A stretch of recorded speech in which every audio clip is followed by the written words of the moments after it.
Titanfall, developed by some of the minds behind Call of Duty, takes a genre that hasn't seen significant evolution since they themselves implemented such change and ushers it into the new generation of consoles.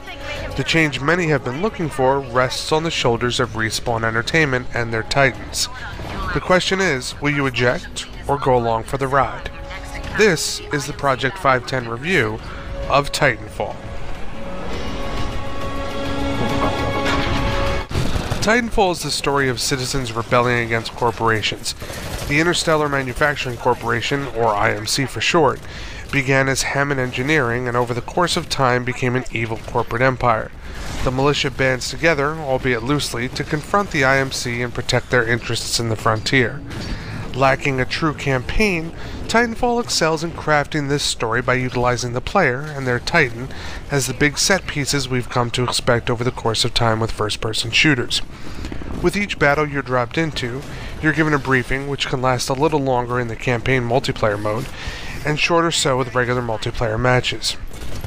Once hitting the ground, the true evolution of the genre is felt in your movements, more fluid than the standard run for 15 seconds catch a breather that we've become accustomed to. Jetpacks serve as an influence to your surroundings, allowing you to take to the air and vault over objects with the greatest of ease. Wall running, double jumping from one building to the next, and guiding your character into a rodeo on an enemy Titan sound as though they would be difficult and require hours of tutorials to master.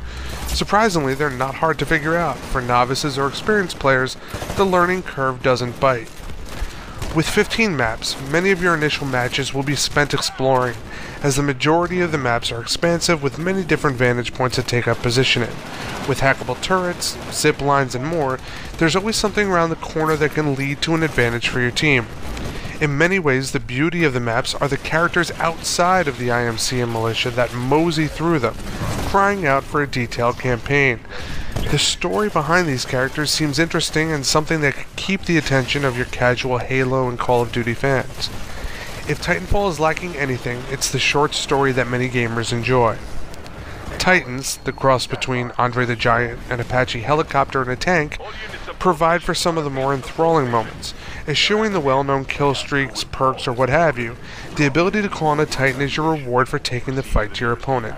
With different markers to hit, such as getting extra kills, the generation time for your Titan will speed up. Once the reward hits, the battle takes a new turn. You can hop inside, lobbing rockets, pulverizing enemies with large mechanical fists, setting off nuclear explosions when too much damage has been sustained, and more. In many ways, the lack of kill streaks brings a purity to the genre not felt since the original Modern Warfare, where a helicopter was your reward for being a good player. The mobility in and out of a Titan discourages camping by making it too much fun to keep moving. This again is a refreshing part of Titanfall. Titans are not to be messed with by pilots, although you're equipped with anti-Titan weaponry.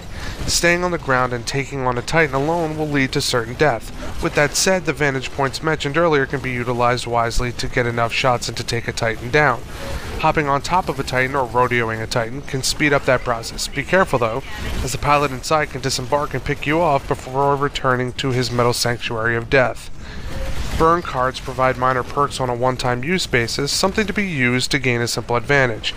They find the right balance of providing an edge without going overboard. Customization of both pilots and Titans gain traction the more you play and unlock. Finding your particular cache of weaponry is fun, and there's a good deal of options. One option, which can entice novice players, is the Smart Pistol, which can automatically lock onto several players to get some shots in. It takes time to lock on, so it isn't an insta-kill it sounds like, but it's the difference between a person new to the genre throwing the controller down and walking away or becoming a fan. Part of that inclusion resides in Grunt's computer-controlled enemies, which will roam the map. While easy pickings for seasoned shooter fans, these enemies can provide a satisfying experience for those new to the genre.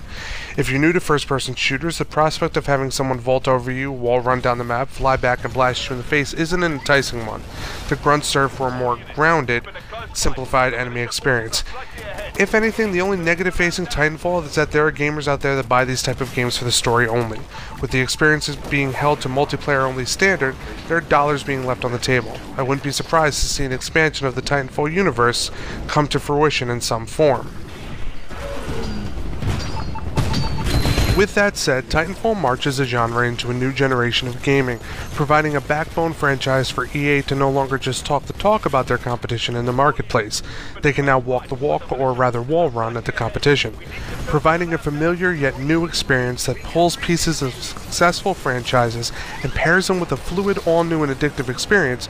Titanfall succeeds in merging man with machine and gamer with controller, all inside of a 2-ton death machine.